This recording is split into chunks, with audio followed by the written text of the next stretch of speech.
Hello ਦੋਸਤੋ, ਮੈਂ ਅੰਕਿਤ ਸਿੰਘ ਰਾਣਾ ਸਵਾਗਤ ਕਰਦਾ ਹਾਂ ਤੁਹਾਡਾ ਸਾਰਿਆਂ ਦਾ ਤੁਹਾਡੇ ਆਪਣੇ YouTube ਚੈਨਲ ਪ੍ਰਤਾਪ ਅਕੈਡਮੀ ਦੇ ਉੱਤੇ। ਤੇ ਪੰਜਾਬ ਦੇ 2023 ਦੇ ਵਿੱਚ ਆਉਣ ਵਾਲੇ ਸਾਰੇ ਪੇਪਰਾਂ ਦੇ ਲਈ ਆਪਾਂ ਨੇ ਪ੍ਰਤਾਪੀ MCQ ਸੀਰੀਜ਼ ਸ਼ੁਰੂ ਕਰੀ ਹੋਈ ਹੈ ਤੇ ਉਸ ਸੀਰੀਜ਼ ਦੇ ਵਿੱਚ ਆਪਾਂ ਡੇਲੀ 30 ਬੈਸਟ ਜਿਹੜੇ ਜੀਕੇ ਦੇ ਕੁਐਸਚਨ ਹੁੰਦੇ ਆ, ਓਵਰਆਲ ਜੀਕੇ ਦੇ ਤੇ ਪ੍ਰੀਵੀਅਸ ਈਅਰ ਕੁਐਸਚਨ ਜਿਹੜੇ ਹੁੰਦੇ ਆ ਨਾ, ਉਹ ਡਿਸਕਸ ਕਰਦੇ ਆ। 6 ਕਲਾਸਾਂ ਆਪਣੀ ਹੋ ਚੁੱਕੀਆਂ ਨੇ ਤੇ ਅੱਜ ਹੈਗੀ ਆਪਣੀ 7ਵੀਂ ਕਲਾਸ। ਠੀਕ ਹੈ, ਜੇ ਹੋ ਤੁਸੀਂ ਚੈਨਲ ਦੇ ਉੱਤੇ ਨਵੇਂ, ਸਭ ਤੋਂ ਪਹਿਲੀ ਗੱਲ ਚੈਨਲ ਨੂੰ ਸਬਸਕ੍ਰਾਈਬ ਕਰ ਲਓ ਤੇ ਇੱਕ ਅਲੱਗ ਤੋਂ ਪਲੇਲਿਸਟ ਬਣਾਈ ਹੋਈ ਹੈ ਮੈਂ ਪ੍ਰਤਾਪੀ MCQ ਸੀਰੀਜ਼ ਦੇ ਨਾਂ ਤੋਂ। ਉਹਦੇ 'ਚ ਪਹਿਲਾਂ ਵਾਲੀ 6 ਕਲਾਸਾਂ ਵੀ ਜ਼ਰੂਰ ਦੇਖੋ। ਠੀਕ ਹੈ, ਬਹੁਤ ਵਧੀਆ ਕੁਐਸਚਨ ਹੈ ਉਹ। ਤੇ ਓਵਰਆਲ ਭਾਵੇਂ ਤੁਸੀਂ ਫਿਰ ਸੈਂਟਰ ਦੇ ਪੇਪਰ ਨੂੰ ਟਾਰਗੇਟ ਕਰ ਰਹੇ ਹੋ, CGL CPO ਵਗੈਰਾ ਨੂੰ, ਜਾਂ ਆਪਣੇ ਪੰਜਾਬ ਦੇ, ਹਨਾ, ਚਾਹੇ TCS ਪੈਟਰਨ, ਕੋਈ ਵੀ ਪੇਪਰ, ਮਤਲਬ ਕੋਈ ਵੀ ਏਜੰਸੀ ਹੈ ਪੇਪਰ ਕੰਡਕਟ ਕਰਨ ਵਾਲੀ, ਸਾਰਿਆਂ ਵਾਸਤੇ ਇਹ ਸੀਰੀਜ਼ ਵਧੀਆ ਹੈ। ਕੋਈ ਵੀ ਪੇਪਰ ਤੁਹਾਡਾ ਹੋਵੇ, ਠੀਕ ਹੈ ਨਾ, ਜ਼ਰੂਰੀ ਨਹੀਂ ਕਿ ਹਾਂ ਇਹ ਜਿਹੜੇ ਇੱਥੇ ਲਿਖੇ ਆ ਕਿ ਪੰਜਾਬ ਪੁਲਿਸ ਪਟਵਾਰੀ ਐਕਸਾਈਜ਼ ਇੰਸਪੈਕਟਰ ਉਹਨਾਂ ਵਾਸਤੇ ਹੀ ਹੈ, ਕੋਈ ਵੀ ਹੋ ਸਕਦਾ, ਕਿਉਂਕਿ ਜੀਕੇ ਤਾਂ ਓਵਰਆਲ ਸੇਮ ਹੀ ਹੈ ਸਾਰਿਆਂ ਵਾਸਤੇ। ਠੀਕ ਹੈ, ਤਾਂ ਕਰੀਏ ਫਿਰ ਆਪਾਂ ਸਟਾਰਟ ਬਾਈ। ਬਾਕੀ ਇੱਕ ਗੱਲ ਹੋਰ ਬਾਈ, PDF ਬੱਚੇ ਕਹਿ ਰਹੇ ਸੀਗੇ ਸਰ ਜਿੰਨੇ ਸੈੱਟ ਤੁਸੀਂ ਕਰਾਣੇ ਆ, ਹਨਾ, ਉਹਨਾਂ ਦੀ PDF ਪਹਿਲਾਂ ਹੀ ਪ੍ਰੋਵਾਈਡ ਕਰ ਦਿਓ ਤਾਂ ਕਿ ਆਪਾਂ ਪ੍ਰਿੰਟ ਆਊਟ ਕਢਾ ਲੈਣ ਤੇ ਉਹ ਫਿਰ ਜੋ ਵੀ ਆਪਾਂ ਆਨਸਰ ਮਾਰਕ ਕਰਦੇ ਆ ਜਾਂ ਐਕਸਟਰਾ ਫੈਕਟ ਆਪਾਂ ਨੋਟ ਕਰਦੇ ਆ ਨਾ, ਉਹ PDF ਦੇ ਉੱਤੇ ਹੀ ਨੋਟ ਕਰ ਲਿਆ ਕਰਾਂਗੇ। ਕਾਫੀ ਸਾਰੇ ਸਟੂਡੈਂਟਸ ਨੇ ਮਨਾ ਵੀ ਕਰੀਏ ਕਿ ਸਰ ਨਹੀਂ PDF ਦੀ ਲੋੜ ਨਹੀਂ, ਆਪਾਂ ਹੈਂਡ ਰਿਟਨ ਬਣਾਵਾਂਗੇ। ਬਟ ਫਿਰ ਵੀ ਮੈਂ ਕੀ ਕਰਿਆ ਵੀ, ਮੈਂ ਹਲੇ ਮੇਰੇ ਕੋਲ 31 ਸੈੱਟ ਰੈਡੀ ਸੀਗੇ। ਠੀਕ ਹੈ, ਜਿਵੇਂ ਅੱਜ 7ਵਾਂ ਸੈੱਟ ਚੱਲ ਰਿਹਾ ਨਾ, ਮੇਰੇ ਕੋਲ 31 ਸੈੱਟ ਰੈਡੀ ਸੀ ਤੇ ਮੈਂ 31 ਦੇ 31 ਦੀ PDF ਜਿਹੜੀ ਹੈਗੀ ਹੈ ਇਕੱਠੀ ਹੀ ਇੱਕ PDF ਦੇ ਵਿੱਚ ਮੈਂ 31 ਦੇ 31 ਸੈੱਟ ਇਕੱਠੇ ਕਰੇ ਹੈ ਤੇ ਇਹ ਮੈਂ ਐਪ ਦੇ ਉੱਤੇ ਅਪਲੋਡ ਕਰੀ ਹੈ। ਐਪ ਕਿਹੜੀ ਹੈ ਆਪਣੀ? ਇਹ ਐਪ ਹੈਗੀ ਹੈ ਬਈ। ਐਪ ਦੇ ਉੱਤੇ ਫ੍ਰੀ ਸਟੱਡੀ ਮਟੀਰੀਅਲ ਦੇ ਵਿੱਚ ਜਾਓ। ਠੀਕ ਹੈ ਨਾ, ਕੋਈ ਕੋਰਸ ਕੁਝ ਵੀ ਬਾਈ ਕਰਨ ਦੀ ਲੋੜ ਨਹੀਂ ਹੈਗੀ। ਠੀਕ ਹੈ, ਫ੍ਰੀ ਸਟੱਡੀ ਮਟੀਰੀਅਲ 'ਚ ਜਾਣਾ ਹੈ। ਫ੍ਰੀ ਸਟੱਡੀ ਮਟੀਰੀਅਲ 'ਚ ਜਾਓ, ਉੱਥੋਂ ਡਾਊਨਲੋਡ ਕਰ ਲਓ। ਫ੍ਰੀ ਸਟੱਡੀ ਮਟੀਰੀਅਲ ਤੇ ਜਾਓ, ਉੱਥੋਂ ਇਹ ਡਾਊਨਲੋਡ ਕਰ ਲਓ ਬਾਈ। ਠੀਕ ਹੈ, 31 ਸੈੱਟ ਹੈਗੇ ਆ। ਜੇ ਆਈਫੋਨ ਯੂਜ਼ ਕਰਦੇ ਹੋ ਤਾਂ ਆਪਣੀ ਐਪ ਹੈਗੀ ਹੈ ਮਾਈ ਇੰਸਟੀਟਿਊਟ। ਬਾਕੀ ਜੇ ਐਂਡਰੋਇਡ ਯੂਜ਼ ਕਰਦੇ ਹੋ ਤਾਂ ਐਗਜ਼ਾਮ ਕੀ ਕਲਾਸਿਸ ਹੈਗੀ ਹੈ। ਬਾਕੀ ਜੋ ਵੀ ਵੀਡੀਓ ਦੇ ਲਿੰਕ ਹੁੰਦੇ ਆ ਜਾਂ ਕੁਝ ਹੋਰ PDF ਵਗੈਰਾ ਆਪਾਂ ਟੈਲੀਗ੍ਰਾਮ ਤੇ ਸ਼ੇਅਰ ਕਰਦੇ ਹਾਂ ਵੀ ਸਭ ਤੋਂ ਪਹਿਲਾਂ, ਤਾਂ ਟੈਲੀਗ੍ਰਾਮ ਨਾਲ ਤਾਂ ਜ਼ਰੂਰ ਜੁੜ ਜਾਓ। ਬਾਕੀ ਕੋਈ ਕੁਐਰੀ, ਕੋਈ ਡਾਊਟ, ਕੁਝ ਵੀ, ਇਹ ਮੇਰਾ ਇੰਸਟਾਗ੍ਰਾਮ ਅਕਾਊਂਟ ਹੈ। ਜੇ ਤੁਸੀਂ ਇੰਸਟਾਗ੍ਰਾਮ ਯੂਜ਼ ਕਰਦੇ ਹੋ ਦੈਨ ਇੱਥੇ ਮੇਰੇ ਨਾਲ ਕਨੈਕਟ ਹੋ ਸਕਦੇ ਹੋ। ਠੀਕ ਹੈ, ਤੇ ਬਾਕੀ ਇਹ ਅਕੈਡਮੀ ਦੇ ਨੰਬਰ ਹੈਗੇ ਹੀ ਆ। ਕੋਈ ਵੀ ਕੁਐਰੀ, ਡਾਊਟ, WhatsApp, ਟੈਲੀ, ਜੋ ਤੁਸੀਂ ਕਰਨਾ ਇੱਥੇ ਕਾਲ ਵਗੈਰਾ ਕਰ ਸਕਦੇ ਹੋ। ਠੀਕ ਹੈ, ਇਹ ਅਕੈਡਮੀ ਦੇ ਨੰਬਰ ਹੈਗੇ ਆ ਬਾਈ। ਹੁਣ ਆਪਾਂ ਸਟਾਰਟ ਕਰਦੇ ਹਾਂ ਪਹਿਲੇ ਕੁਐਸਚਨ ਤੋਂ। ਪਹਿਲਾ ਕੁਐਸਚਨ ਕੀ ਹੈ ਵੀ, ਗੁਰਦੇ ਦੀ ਪੱਥਰੀ ਲਈ ਹੇਠ ਲਿਖਿਆਂ ਵਿੱਚੋਂ ਕਿਹੜਾ ਮੈਡੀਕਲ ਸ਼ਬਦ ਹੈ? ਮਤਲਬ ਕਿਡਨੀ ਸਟੋਨ ਜਿਹੜੀ ਆਪਣੀ ਹੋ ਜਾਂਦੀ ਹੈ, ਪੱਥਰੀ ਹੋ ਜਾਂਦੀ ਹੈ, ਸੁਣਿਆ ਨਾ ਸਾਰਿਆਂ ਨੇ, ਹਾਂ, ਕਿ ਗੁਰਦੇ ਦੇ ਵਿੱਚ ਪੱਥਰੀ ਹੋ ਗਈ ਹੈ, ਉਹਦੇ ਵਾਸਤੇ ਕਿਹੜਾ ਵਰਡ ਆਪਾਂ ਯੂਜ਼ ਕਰਦੇ ਆ, ਮੈਡੀਕਲ ਸ਼ਬਦ, ਮੈਡੀਕਲ ਟਰਮ ਕੀ ਆ ਉਹਦੀ, ਹਨਾ। ਪੱਥਰੀ ਦਾ ਦੇਸੀ ਭਾਸ਼ਾ ਦੇ ਵਿੱਚ ਆਪਾਂ ਬੋਲ ਦਿੰਦੇ ਆ, ਤਾਂ ਉਹਦਾ ਮੈਡੀਕਲ ਨਾਮ ਹੈਗਾ ਬਈ ਨੈਫਰੋ। ਦੇਖੋ, ਨੈਫਰੋ ਤੋਂ ਹੀ ਗੈਸ ਹੋ ਜਾਂਦਾ ਹੈ। ਠੀਕ ਹੈ ਨਾ, ਕਿਉਂਕਿ ਨੈਫਰੋਨ ਦਾ ਸੰਬੰਧ ਕਿਹਦੇ ਨਾਲ ਹੈ? ਕਿਡਨੀ ਦੇ ਨਾਲ ਹੁੰਦਾ ਹੈ। ਕਿਹਦੇ ਨਾਲ ਹੁੰਦਾ ਹੈ? ਕਿਡਨੀ ਦੇ ਨਾਲ। ਆਪਣੀ ਕਿਡਨੀ ਕਾਦੀ ਬਣੀ ਹੋਈ ਹੈ? ਨੈਫਰੋਨ ਦੀ ਬਣੀ ਹੋਈ ਹੈ। ਠੀਕ ਹੈ, ਤਾਂ ਨੈਫਰੋਲਿਥੀਆਸਿਸ ਇਹ ਸ਼ਬਦ ਕਿਹਦੇ ਵਾਸਤੇ ਆਪਾਂ ਵਰਤਦੇ ਆ? ਪੱਥਰੀ ਵਾਸਤੇ ਵਰਤਦੇ ਆ, ਕਿਡਨੀ ਸਟੋਨ ਵਾਸਤੇ ਵਰਤਦੇ ਆ। ਤੇ ਉਹ ਕਿਡਨੀ ਸਟੋਨ ਕਾਹਦਾ ਬਣਿਆ ਹੁੰਦਾ? ਉਹ ਕਿਡਨੀ ਸਟੋਨ ਬਣਿਆ ਹੁੰਦਾ ਕੈਲਸ਼ੀਅਮ ਆਕਜ਼ਾਲੇਟ ਦਾ। ਕੈਲਸ਼ੀਅਮ ਆਕਜ਼ਾਲੇਟ ਦਾ ਬਣਿਆ ਹੁੰਦਾ, ਯਾਦ ਰੱਖਣਾ, ਬਹੁਤ ਇੰਪੋਰਟੈਂਟ ਹੈ। ਡਾਇਰੈਕਟ ਪੁੱਛਦੇ ਆ ਕਿ ਪੱਥਰੀ ਕਾਦੀ ਬਣੀ ਹੋਈ ਹੈ? ਕੈਲਸ਼ੀਅਮ ਆਕਜ਼ਾਲੇਟ ਦੀ। ਤੇ ਹੱਡੀਆਂ ਕੈਲਸ਼ੀਅਮ ਕਾਰਬੋਨੇਟ ਦੀ ਹੁੰਦੀਆਂ। ਠੀਕ ਹੈ, ਦੰਦਾਂ ਦੇ ਬਾਹਰ ਜਿਹੜੀ ਪਰਤ ਹੁੰਦੀ ਹੈ ਐਨਾਮਲ, ਉਹ ਕਾਦੀ ਬਣੀ ਹੁੰਦੀ ਹੈ? ਉਹ ਕੈਲਸ਼ੀਅਮ ਫੋਸਫੇਟ ਦੀ ਬਣੀ ਹੁੰਦੀ ਹੈ। ਤਾਂ ਕੈਲਸ਼ੀਅਮ ਫੋਸਫੇਟ ਅਲੱਗ ਚੀਜ਼ ਹੈ, ਕੈਲਸ਼ੀਅਮ ਕਾਰਬੋਨੇਟ ਅਲੱਗ ਹੈ, ਤੇ ਪੱਥਰੀ ਬਣੀ ਹੁੰਦੀ ਹੈ ਕੈਲਸ਼ੀਅਮ ਕਾਰਬੋਨੇਟ ਆਕਜ਼ਾਲੇਟ ਦੀ। ਠੀਕ ਹੈ, ਤਿੰਨੇ ਯਾਦ ਰੱਖਣੇ ਹੈ। ਤੇ ਇਸ ਤੋਂ ਇਲਾਵਾ ਬਈ ਜਦੋਂ ਕਿਡਨੀ ਸਟੋਨ ਹੋ ਜਾਂਦੇ ਆ ਕਿਡਨੀ ਦੇ ਵਿੱਚ, ਤਾਂ ਜਿਹੜਾ ਪੇਨ ਹੁੰਦਾ, ਪੇਨ ਨੂੰ ਕੀ ਕਹਿੰਦੇ ਆ? ਪੇਨ ਦਾ ਵੀ ਨਾਮ ਹੈਗਾ ਰੀਨਲ ਕੋਲਿਕ। ਇਹ ਜਿਹੜਾ ਦਰਦ ਉੱਠਦਾ ਬਈ, ਹਨਾ, ਪੱਥਰੀ ਦਾ ਦਰਦ ਉੱਠਦਾ, ਉਸ ਵਾਸਤੇ ਕੀ ਸ਼ਬਦ ਵਰਤਿਆ ਜਾਂਦਾ? ਉਸ ਵਾਸਤੇ ਇਹ ਸ਼ਬਦ ਵਰਤਿਆ ਜਾਂਦਾ ਹੈ ਰੀਨਲ ਕੋਲਿਕ। ਠੀਕ ਹੈ, ਇਹ ਯਾਦ ਰੱਖਣ ਵਾਲੇ ਪੁਆਇੰਟ ਹੈਗੇ ਆ ਬਸ। ਉਸ ਤੋਂ ਬਾਅਦ ਨੈਕਸਟ ਆ ਜਾਓ। The first Indo Pacific ਟ੍ਰਾਈਲੈਟਰਲ dialog, ਯਾਦ ਰੱਖਣਾ ਹੈ ਬਈ। ਜਨਰਲ ਅਵੇਅਰਨੈਸ ਦਾ ਕੁਐਸਚਨ ਹੈ, ਬਿਲਕੁਲ, ਮਤਲਬ ਕਰੰਟ ਦਾ ਕੁਐਸਚਨ ਹੈ ਇੱਕ ਤਰ੍ਹਾਂ ਦਾ, ਹਨਾ। ਇੰਡੋ ਪੈਸੀਫਿਕ ਟ੍ਰਾਈਲੈਟਰਲ ਡਾਇਲੋਗ ਵਾਸ ਹੈਲਡ ਬਿਟਵੀਨ, ਟ੍ਰਾਈਲੈਟਰਲ ਹੁੰਦਾ ਤਿੰਨ ਦੇਸ਼ਾਂ ਵਾਲਾ, ਜਿਹਦੇ ਚ ਤਿੰਨ ਪਾਰਟੀਆਂ ਹੁੰਦੀਆਂ। ਇੰਡੀਆ ਪਾਰਟੀ ਹੈ ਇੱਕ ਆਸਟ੍ਰੇਲੀਆ ਪਾਰਟੀ ਹੈ, ਤੀਜੀ ਪਾਰਟੀ ਕਿਹੜੀ ਹੈ? ਤਾਂ ਤੀਜੀ ਪਾਰਟੀ ਹੈਗੀ ਹੈ ਫਰਾਂਸ, ਜਿਹਦੀ ਕੈਪੀਟਲ ਹੈ ਪੈਰਿਸ। ਓਕੇ, ਤਾਂ ਤੀਜੀ ਪਾਰਟੀ ਕਿਹੜੀ ਹੈ? ਫਰਾਂਸ ਹੈ। ਨੈਕਸਟ ਆਓ, ਜਾਵੇਦ ਕਰੀਮ। ਜਾਵੇਦ ਕਰੀਮ, ਠੀਕ ਹੈ ਨਾ, ਇਹ ਹੇਠ ਲਿਖੀ ਐਪਲੀਕੇਸ਼ਨਾਂ ਵਿੱਚੋਂ ਕਿਸ ਦੇ ਸਹਿ ਸੰਸਥਾਪਕਾਂ ਵਿੱਚੋਂ ਇੱਕ ਹੈ? ਤਾਂ ਜਾਵੇਦ ਕਰੀਮ ਨੇ ਕਿਹੜੀ ਐਪਲੀਕੇਸ਼ਨ ਬਣਾਈ ਹੈ? ਮਤਲਬ ਜਾਵੇਦ ਕਰੀਮ ਤੇ ਬਾਕੀ ਹੋਰ ਉਹਦੇ ਫਰੈਂਡ ਸੀਗੇ, ਤਿੰਨ ਬੰਦੇ ਨੇ ਮਿਲ ਕੇ ਇੱਕ ਐਪਲੀਕੇਸ਼ਨ ਬਣਾਈ ਸੀ, ਜਿਹਨੂੰ ਆਪਾਂ ਬੋਲਦੇ ਹਾਂ ਅੱਜ, ਜਿਹਦੇ ਉੱਤੇ ਇਹ ਤੁਸੀਂ ਲੈਕਚਰ ਦੇਖ ਰਹੇ ਹੋ YouTube, ਠੀਕ ਹੈ ਨਾ, YouTube, ਜਿਹਨੂੰ ਆਪਾਂ YouTube ਖੋਲਦੇ ਹਾਂ, YouTube, ਠੀਕ ਹੈ। 2005 ਦੀ ਇਹ ਗੱਲ ਹੈ, 2005 ਦੀ। ਤੇ YouTube ਦੇ ਉੱਤੇ ਪਹਿਲਾ ਵੀਡੀਓ ਵੀ ਕਿਹਨੇ ਅਪਲੋਡ ਕਰਿਆ ਸੀ? ਜਾਵੇਦ ਕਰੀਮ ਨੇ ਹੀ ਕਰਿਆ ਸੀ। ਜਾਵੇਦ ਕਰੀਮ ਨੇ ਹੀ ਪਹਿਲਾ ਵੀਡੀਓ ਅਪਲੋਡ ਕਰਿਆ ਸੀਗਾ। ਤਿੰਨ ਬੰਦੇ ਸੀਗੇ ਟੋਟਲ, ਠੀਕ ਹੈ। ਇਹਨਾਂ ਨੇ ਇਕੱਠੇ ਇਹ ਟੀਮ ਬਣਾਈ ਸੀਗੀ YouTube, ਤੇ ਬਾਅਦ ਦੇ ਵਿੱਚ ਗੂਗਲ ਵਾਲਿਆਂ ਨੇ ਖਰੀਦ ਲਈ। 2006 ਦੀ ਗੱਲ ਹੈ, ਹੈਨਾ। ਓਕੇ, ਨੈਕਸਟ ਆ ਜਾਓ। ਮੁੰਡਾ ਲੈਂਗੁਏਜ ਕਿਹੜੀ ਗਰੁੱਪ ਨਾਲ ਸੰਬੰਧਿਤ ਹੈ? ਲੈਂਗੁਏਜਿਸ ਦੇ ਗਰੁੱਪ ਹੁੰਦੇ ਆ ਬਈ, ਠੀਕ ਹੈ ਨਾ, ਅਲੱਗ-ਅਲੱਗ ਏਰੀਆ ਦੀ। ਜਿਵੇਂ ਸਾਊਥ ਦੀ ਲੈਂਗੁਏਜ ਤੇ ਆਪਣੇ ਇੱਧਰ ਨਾਰਥ ਦੀ ਲੈਂਗੁਏਜ ਦੇ ਵਿੱਚ ਬੜਾ ਅੰਤਰ ਹੈ, ਠੀਕ ਹੈ। ਉਹ ਅਲੱਗ ਗਰੁੱਪ ਦੀ ਹੈ, ਤੇ ਆਪਣੇ ਵਾਲੀ ਇੱਧਰ ਹਿੰਦੀ ਪੰਜਾਬੀ ਜਿਹੜੀ ਹੈਗੀ ਹੈ ਇਹ ਹਰਿਆਣਵੀ, ਇਹ ਅਲੱਗ ਗਰੁੱਪ ਦੀ ਲੈਂਗੁਏਜਿਸ ਆ, ਠੀਕ ਹੈ। ਤਾਂ ਇਹਨਾਂ ਨੇ ਉਹੀ ਪੁੱਛੀ ਹੈ ਮੁੰਡਾ ਲੈਂਗੁਏਜ। ਮੁੰਡਾ ਜਿਹੜਾ ਕੀ ਮਤਲਬ ਆਦੀਵਾਸੀ ਮਤਲਬ ਜਨਜਾਤੀ ਹੈਗੀ ਹੈ ਮੁੰਡਾ, ਜਿਹੜੀ ਕਿ ਝਾਰਖੰਡ ਬਿਹਾਰ ਵਾਲੇ ਏਰੀਆ ਦੇ ਵਿੱਚ ਪਾਈ ਜਾਂਦੀ ਹੈ, ਤੇ ਉਹਨਾਂ ਦੁਆਰਾ ਹੀ ਇਹ ਲੈਂਗੁਏਜ ਬੋਲੀ ਜਾਂਦੀ ਹੈ। ਇਹ ਕਿਹੜੇ ਗਰੁੱਪ ਨਾਲ ਸੰਬੰਧਿਤ ਹੈ ਮੁੰਡਾ ਲੈਂਗੁਏਜ? ਇਹ ਸੰਬੰਧਿਤ ਹੈ ਬਈ ਆਸਟ੍ਰੋ ਏਸ਼ੀਆਟਿਕ ਗਰੁੱਪ ਦੇ ਨਾਲ। ਕਿਹੜੇ ਗਰੁੱਪ ਦੇ ਨਾਲ? ਆਸਟ੍ਰੋ ਏਸ਼ੀਆਟਿਕ ਗਰੁੱਪ ਦੇ ਨਾਲ ਸੰਬੰਧਿਤ ਹੈ, ਯਾਦ ਰੱਖਣਾ, ਠੀਕ ਹੈ ਜੀ। ਤੇ ਬਾਕੀ ਜੇ ਆਪਾਂ ਨਾਰਥ ਇੰਡੀਆ ਦੇ ਵਿੱਚ ਇਹ ਜਿਹੜੀ ਲੈਂਗੁਏਜਿਸ ਹੈਗੀਆਂ, ਜਿਵੇਂ ਆਪਣੀ ਪੰਜਾਬੀ ਹੋ ਗਈ, ਹਿੰਦੀ ਹੋ ਗਈ, ਹਨਾ, ਇਹ ਸਾਰੀ ਲੈਂਗੁਏਜਿਸ, ਗੁਜਰਾਤੀ ਹੋ ਗਈ, ਇਹ ਸਾਰੀ ਇੰਡੋ ਆਰੀਅਨ ਲੈਂਗੁਏਜਿਸ ਹੈਗੀਆਂ, ਠੀਕ ਹੈ। ਤੇ ਸੀਨੋ ਤਿੱਬਤਨ, ਇਹ ਜਿਹੜੀ ਆਪਣਾ ਲਦਾਖੀ ਭਾਸ਼ਾ ਹੈ, ਜਿਹੜੀ ਭੂਟਾਨ ਦੇ ਵਿੱਚ ਬੋਲੀ ਜਾਂਦੀ ਹੈ, ਲਦਾਖ ਦੇ ਵਿੱਚ, ਸਿੱਕਮ, ਭੂਟਾਨ, ਇਹ ਜਿਹੜੀ ਲਿਪੀ ਹੈ ਅਲੱਗ ਤਰ੍ਹਾਂ ਦੀ ਨਾਰਥ ਈਸਟ ਦੇ ਵਿੱਚ, ਉਹ ਸਾਰੀ ਸੀਨੋ ਤਿੱਬਤਨ ਹੈ। ਤੇ ਦ੍ਰਾਵਿਡੀਅਨ ਦੇ ਵਿੱਚ ਇਹ ਆ ਜਾਂਦੀ ਹੈ ਸਾਊਥ ਵਾਲੀ, ਜਿਵੇਂ ਤੇਲਗੂ ਹੋ ਗਿਆ, ਤਾਮਿਲ ਹੋ ਗਿਆ, ਹਨਾ, ਕੰਨੜ ਹੋ ਗਿਆ, ਮਲਿਆਲਮ ਹੋ ਗਿਆ। ਇਹ ਜਿਹੜੀ ਲੈਂਗੁਏਜਿਸ ਹੈਗੀਆਂ ਦੱਖਣ ਭਾਰਤ ਵਾਲੀ, ਸਾਊਥ ਇੰਡੀਆ ਵਾਲੀ, ਜਿਨ੍ਹਾਂ ਦੀ ਤੁਸੀਂ ਫਿਲਮਾਂ ਦੇਖਦੇ ਹੋ ਸਾਊਥ ਇੰਡੀਆ ਦੀ, ਉਹ ਵਾਲੀ, ਉਹ ਦ੍ਰਾਵਿਡੀਅਨ ਲੈਂਗੁਏਜਿਸ ਹੈਗੀ ਹੈ। ਓਕੇ, ਨੈਕਸਟ ਆ ਜਾਓ।